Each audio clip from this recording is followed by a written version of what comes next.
Now, I said right in the very beginning that I actually competed against Viv last year in the finals on the Speaker Factor. In fact, I've done two finals. The first time in 24 and then 25, I got through to the finals on the stage. Now, I may not have come first, but I won every single time because of the growth. So when Viv approached me to share and said she wanted to do a talk about the journey that got her not only to the finals, but got her to win, I thought, I have to hear this. We need to hear this. It's not only about Speaker Factor, but it's about leveling up your speaking as a whole and some real ways that you can actually do it. So Viv Vermaak is an award-winning journalist and a public speaker and a feral philosopher. She's probably recognized most as being a presenter on SA's iconic travel show, Going Nowhere Slowly. And she's now making an impact as the dis-motivational speaker.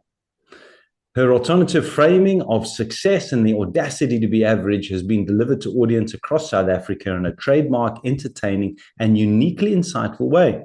She's been invited to speak at conferences, online meetings, homes, theaters, and universities in Cape Town. She does jiu-jitsu and takes her red 1969 Chev Impala for road trips. Now, Viv, the microphone is yours, and I'm here with my pen and paper, man. I want to know, what are the tips, tools, and strategies? Off we go. Thank you, Terry. Can we confirm that you're seeing my full slide at the moment, my love? 100%, you're ready to roll. Yes, we're starting Off with you go. Guys, now you'll see the title of my presentation is called I Won Speaker Factor. This is what I did. I'm not saying this is why I won or this is how I won. So Tim, I love the way that you competed, but honestly, from what I understand, the scoring was so tight they could have pulled a name out of a hat. So all I'm showing you tonight is what I did, and looking back, for me, it's valuable to look back at it and maybe you can learn something, or you can decide, I'm not doing it like that. So this presentation is geared towards our beginners, Swastika, you guys that are new, Renata, that are new in the PSASA. This is to give you some insight into what it's like entering into this world of professional speaking. To the guys like Paula Sclear, you're already well-known journalist, you can speak, you can present, but the PSA is something slightly different. So it's going to give you an insight into that world, and to the people who are already experienced and professional speakers, this is going to be a reminder to you how far you've come, and just to remember the things that to the beginners, the beginning members, the associate members, the things that give us anxiety and what we think about that. Now, if I look back at the award that I won, which is great, it's lovely, but the thing that award, it represents stage time and screen time with your peers and your superiors, which is fantastic. You get to go to convention, which is great, but really the thing that award means to me is a symbol that I showed up.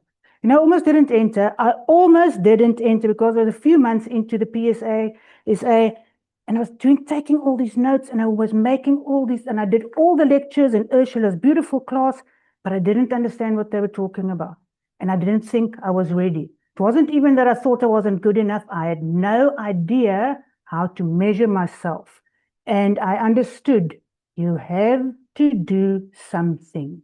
There's only one thing you do. You've got to show up. And I showed up. And I showed up for a competition. Now, Speaker Factor is a competition. A competition is not real life. What happens here in a competition, in a speaking competition, is a little bit unlike anything that you've ever done anywhere else, even though you've done public speaking. So it's 5 minutes. But it's not 5 minutes where you introduce yourself to your chapter and you're just nice and they just get a vibe and you get to know yourself a bit better. It's not that. It's a competition. It is not Petra Kucha where you might have 10 people on stage for that night and you enjoy the variety. You will have 10 people on stage, one after each other, but it's a competition. So with a show of hands here, who has done a speaking competition before? I know Tim has. Christelle has, Janet has. So for you guys now who hasn't done it before, you might think I'm very intimidated by this. This is very scary, but it's actually the opposite. Because a competition is such an unusual environment, it means it's a very level playing field. So people like me have no idea what I'm doing, has exactly the same shot as people who have done public speaking before. Tim will tell you, he realized after 2 tries that he's not a competition speaker because the structure of it and the writing of it was not something that he enjoyed. So for you entering Speaker Factor, this is a level playing field and you're in safe hands. So show up for that. A competition has rules. A competition has rules and you have to abide by the rules. And I'm not going to teach you all the rules now. This is not a training session, but I studied the rules. I got hold of the handbook and I went through it more than once. As the Speaker Factor convener, I've already distributed the handbook to all your presidents. They should explain it to you. Look at all the rules so you understand the cadence of the thing. I'm going to go through some of them quickly so you understand there's consequences and why the rules are there. They're there to protect you and to make it even. Rule number 1, you only have 5 minutes. Right. Now, so I'm just doing that. You only have 5 minutes. 5 minutes is 5 minutes. They will allow you to go to 5:15, but you will be disqualified if you go over 5 minutes, 15 seconds. For most of us, that's a difficult discipline because we don't have such strict timings. There's a previous winner that was disqualified. They still don't know that they won on points, but they went over time and they were disqualified. The 5 minutes starts when you stand in your spot, and from the first word you speak till the last one you speak, there's a person with a timer. There's no light. There's no buzzer. Now, in a normal situation, right, it's not the end of the world if you fumble a bit, but you're the only person on stage that doesn't know that's when the speech starts and stops. You're going to look like a fool. You have to study the rules. I was so terrified of being disqualified or them not knowing when the speech started or stopped. I invented a little hand signal. So I went like this. And when I went out, so I created a bit of drama. No props, no wardrobe. So if you, the Viking guy, who's that guy, Cobus the Viking, you can't come on in your Viking helmet. If you're the lady with a big pink hat, you can't come on the pink hat. They are keeping it as neutral as possible to keep it as level as possible. No wardrobe, no props. You will be judged on script, stagecraft, and bookability. Many of the speakers here in the group chats, in the breakout rooms, said they were uncomfortable for rehearsing like that because it felt a bit fake. For a competition, you have to get used to it. You have to lean into the fact that you're going to be judged on script, stagecraft, bookability, that you're going to have to perform this thing over and over. And for me, it was difficult because I regard myself as an authentic speaker. Bookability, find out what that is. The judges are going to look at you. Will somebody pay to see you speak? So it's not necessarily what a lovely speech, what a lovely person. Who's going to pay? All of these things now become this lovely and complicated competition that's fair to everyone. There are levels in this competition, which is great for you because you're going to be exposed to in-person at your chapter, then an online section, and a big stage at convention. So you get exposure to all of this. I promise you, Speaker Factor is the quickest transformation you can do in your speaking journey from year to year because you go through all of that, in about 3 months' time. This is what it looks like behind the scenes. My little thing has just stopped working. Let's see if I can do this. So this is what it looks like behind the scenes where I'm standing now.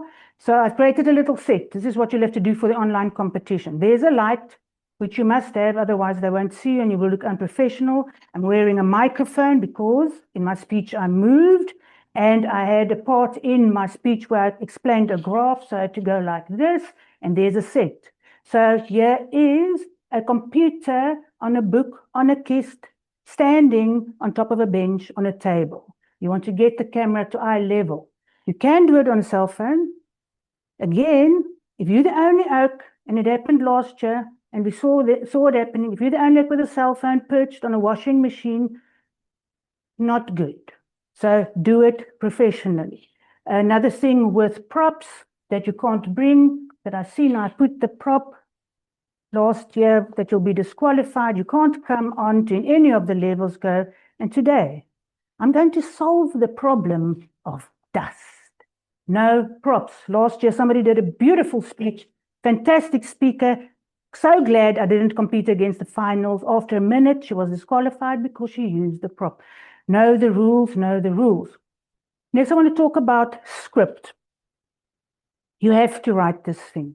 And let us say that I'm going to use the word script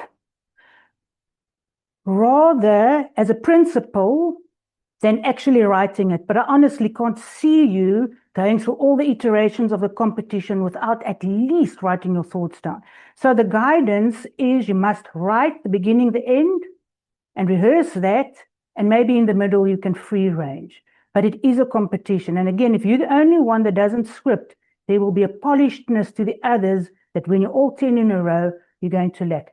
My script writing style, the script has a structure, it has a purpose, and it has life. It has iterability.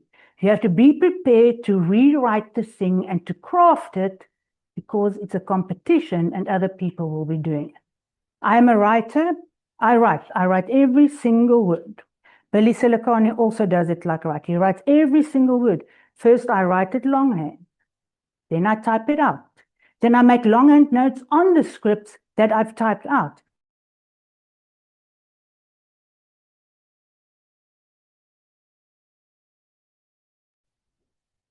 Used to. Because I entered the competition as a competition, I also consulted. In the course of this whole process, I did a lot of preparation. That's my way. I do a lot of preparation, a lot of research. I have a little WhatsApp group. And I said to him, listen, guys, I have a problem. I'm unsure of my opening line. So I made a little poll, a voting system. Must I say, I can change your business? Or must I say, I can grow your business? And people voted, and I took their thing. Then I was unsure about my tone. I recorded my whole opening section with all my little drama and things I put in. I said, which tone do you prefer? The one where I'm more theatrical and a bit of a clown, or the one where I'm more natural? And that was a difficult vote. It came back 50-50. No idea how to use AI. That was before I went on Tiffany Markman's course. So I said to people, listen, does anybody know how to do ChatGPT? Can't you give me some clever lines for this thing? And then people on Facebook went, and they came back with some lines, and I went, terrible, terrible, terrible. That's good. So I consult, and every time I rechange the script a bit. You have to rewrite. Or if you want to appear with that type of polish, I rewrite. So there was a stage, and this is the story of the rewrite, the big rewrite for me. People in my chapter came to me and they said, Vivienne, listen, we can see you taking it seriously now. You've already gone to the first round. But listen, don't take this wrong way, okay? But you can't win this thing. Because through the waves and through the Skinner, Joburg is just too strong. They are too big. The conference is on their home ground and the contestants are just too good. So please, you must go to convention because they have Tim's idea. Even if you lose, you win. But don't feel too sad. Don't feel too terrible if you don't win. Okay. And I said, is it? You hold my Heineken Zero. Watch this move. And then it was on. You know, guys, it's the way of my people. This thing, you know, I'm not talking about Afrikaners. I'm from Germiston, okay? We get into a roll just for the thrill of the fight. Win or lose, we're in it. And then I had this thing, no, elevate. And that feeling that you have, in your case, it might be a bit more mature than mine, but that feeling is beautiful. That fire in your blood, take it and use it. And maybe for you it is, you know, because I just want to be my best self and break my self-limiting belief. Whatever your way is, use that fire, but you have to give it a purpose because this is not a plan and hope is not a strategy. So I gave that fear and that fire a shape. I went back to the script and I made sure that the people in that room understood I am from them because I lived 40 years in Gauteng. And I put a 30-second piece in the script to cover for that threat. And I spoke about how I lived in the area for 40 years. I drove 50 kilometers every day up and down the Garulis interchange. And I know what it feels like. I know the rhythm and the neurology of where you come from. And I slowed it down. 30 seconds is long in a 5-minute script. If you put it in the beginning, and I knew I had to do it in the first minute so that there's a connection. If you put it in the first minute, 30 seconds will have to come out somewhere else. You re-script. Along the line, I heard Steph du Plessis was apparently important. I don't know. Who's this Steph du Plessis guy? Vivienne is important. So, okay, well, then I must make sure that I reference him. So I didn't use his name. That would be too much obsequiousness. But I found out where he sat, and people told me that he's a maths guy. So I have a part in my script where I explain these things, and I say, do the maths. And when I go, do the maths, you point at Steph du Plessis. These things are written into the script. The pauses are written into the script. And then you write it and you rewrite it. And then you have to say it out loud, because your ideas come out differently when you say them. You might think straight thoughts, but it doesn't sound right. Or you have a cute idea for a little dance or something, but you look ridiculous. You have to listen to yourself and the rhythm of your speech. Ta ta ta ta ta ta ta ta ta ta ta. And you can't write that. You have to say it out loud, and you have to get over this thing that it must be natural and pure, because it is a competition. And if you are the only one that is not that groomed or polished in a group of 10, it will be clear that you're the only one that hasn't done it. Some people aren't natural writers. Use it as an opportunity to do something that's horrible for you. But really take it seriously. This writing, this preparation is an act of grooming. It's an act of respect to the competition. Next, I want to tell you a story about a jean pant. And again, it's about a principle of what you look like and what your brand is. If you're new like me, you don't really know who you are. You don't even know that you don't know. But suddenly there's a lot of talk about what you look like. For my, it's blooming ridiculous. I look the way I look. I don't understand what's this issue with the clothes.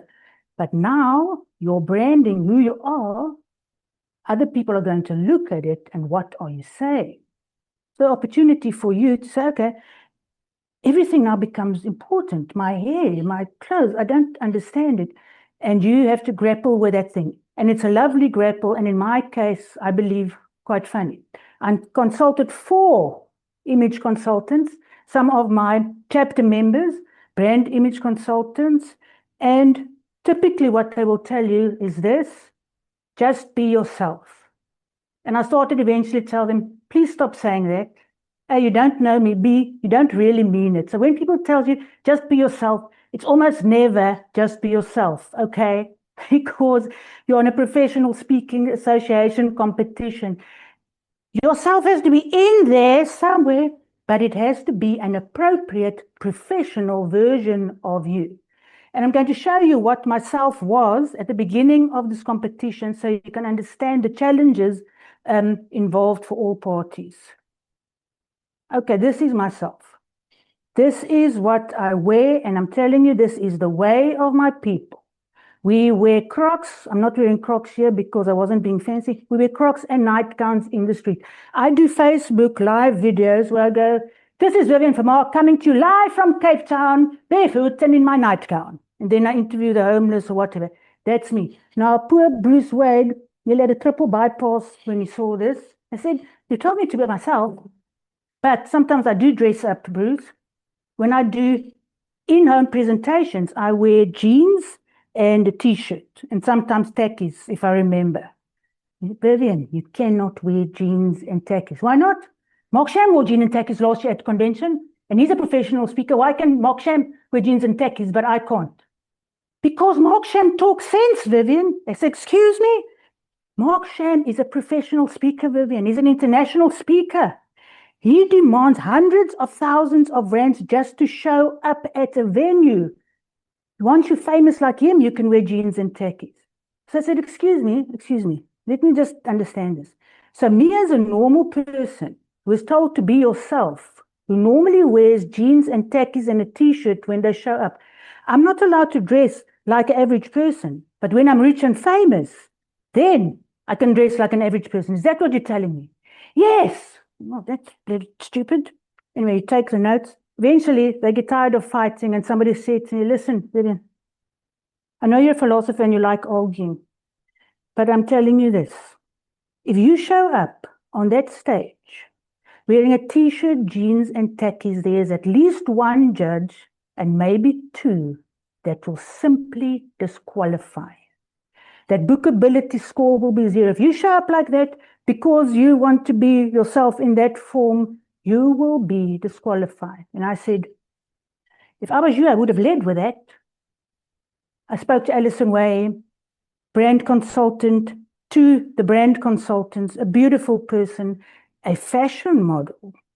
And she said, I'm so busy, but I'll give you 10 minutes, which I appreciated. And again, I showed her, this is me being myself. And Alison Way, with all the generous kindness, softness she could muster, took one look at me being myself and she said, no, no. And when Alison Way does this, you start taking notes. Because this woman is one of the best dressed people and she knows what she's doing. So being myself wasn't so great, but she took, in 5 minutes, she said, okay, what do you have? She guided me through something. And I said, okay, I have a tendency towards black. And she said, yes, yes, yes, no, no, you can wear that. Tackies? No. What if I wash them? No. Okay, so I had to go and buy some new sneakers, at least, to do that. And she helped me very quickly. But I understood that maybe it's not clothes that I would like to wear, but it's also an act of grooming, an act of respect for the judges. So I did one more stop, Paul Dutoit nogal. I said to him, listen, I'm getting very confusing feedback from you people because the people contradict themselves, and what advice can he give me? And he said, listen, he's not a brand expert, and I've only 3 minutes, but I can tell you this. Please, can you just smile? Because the people who appear at these competitions, they look so miserable, and I know you're nervous, but remember, we're an audience. We also want to enjoy it. We want to be entertained, so just smile. So the last thing I put on of my wardrobe was a smile, and that helped me tremendously. I said to him, Paul, you know what, you're right.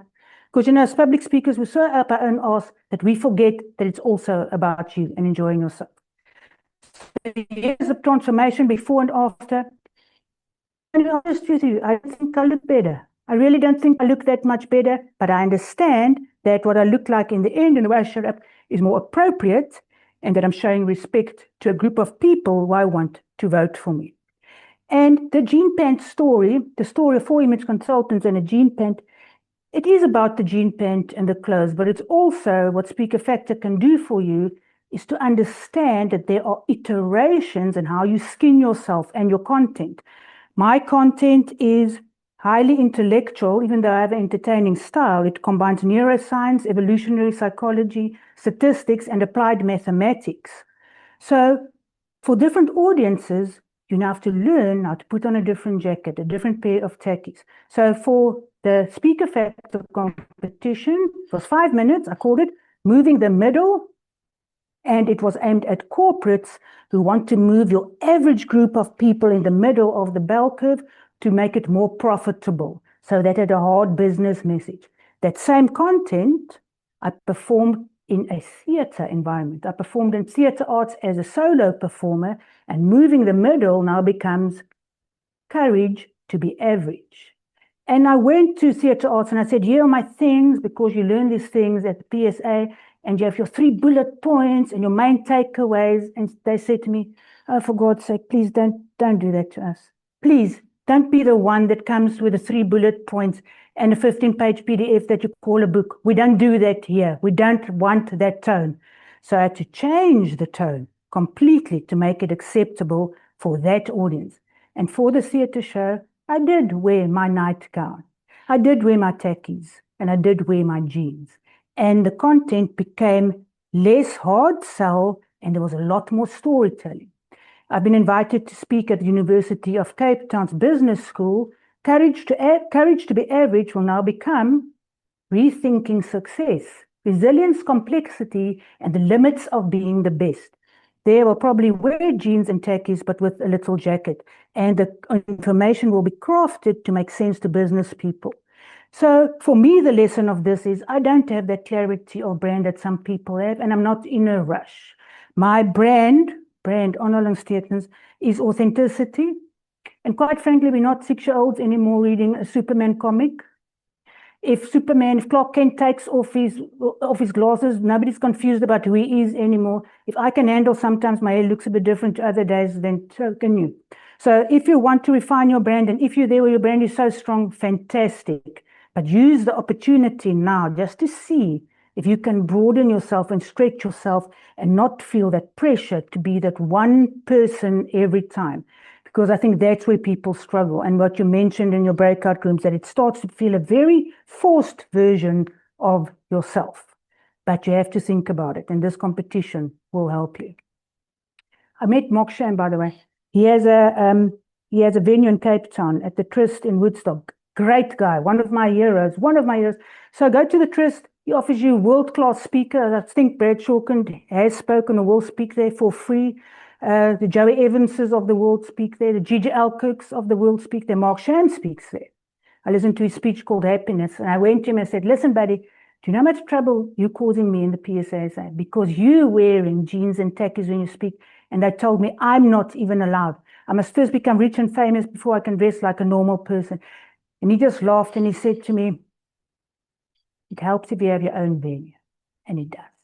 So that was Mark Sham, and that was my story of the jean pant and the 4 consultants. I want to make a last point and a last story. And I think, I might disagree with most people, and that's fine. I want you to show up, but I want you to show up to win. I don't believe in this just competing is winning. No, it's not. Please be clear about this. I'm not saying the only way that this competition is worth it should be winning, but I want you to show up to win, whether you win or lose. There's a danger that if you deny yourself that competitive muscle, that attitude, that it becomes a fake virtue signaling where you play small in some weird display of humility. Show up to win. This is a competition.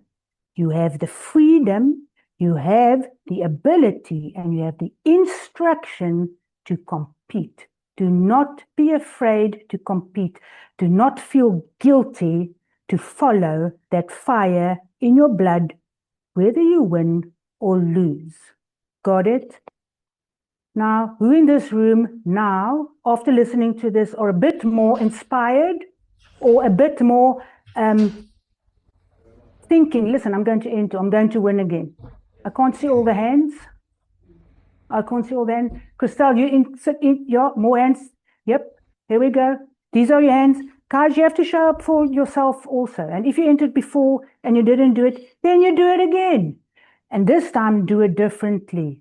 But show up for yourself. You're in safe hands. I am the convener. I've already spoken to Bruce Wade. He's going to do free training sessions.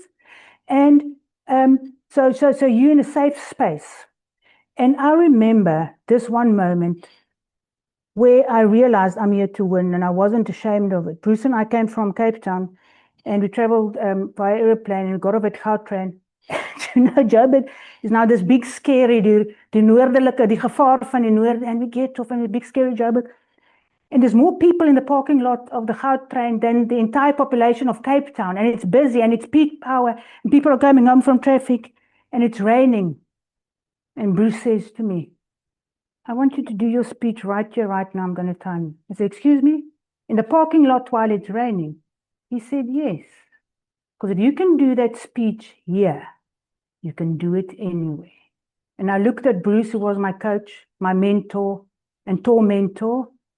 And I said, okay. And I took a few seconds. I took a few deep breaths. And I marked out my area because I knew what it was and what my steps were. I worked out where Steph du Plessis was, so I can point at him. Shame, Steph du Plessis ended up being a very lovely lady with 2 checkers bag full of vegetables, but I worked out where he was. And in that parking lot, I went, has it ever occurred to you that mediocrity can grow your business? And I did the whole speech. And I came in 20 seconds under. And the lesson I got from that speech is not that you must do it in the parking lot in the rain. Well, that's pretty cool if you come back at it. But I learned that when I'm nervous, I speak too fast. So I went 20 seconds faster than normal. He said to me, for tonight in the hotel, you're going to do it again, and you're going to do it slower. And when I got up on that stage, I gathered myself, I took a deep breath, and I took one step, and I put on a smile. And that was the final thing I did before I walked up on that stage. And looking back still, for me, the achievement that I can say is my own, really my own. It's not just luck or the right place at the right time or somebody like this little polo neck that I bought from Temu.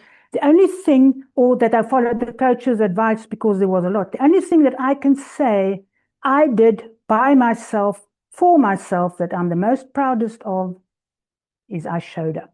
And I want you to show up. And if you want me to help you and give you some encouragement, you do it. But this is Speaker Factor 2026. Show up. Thank you.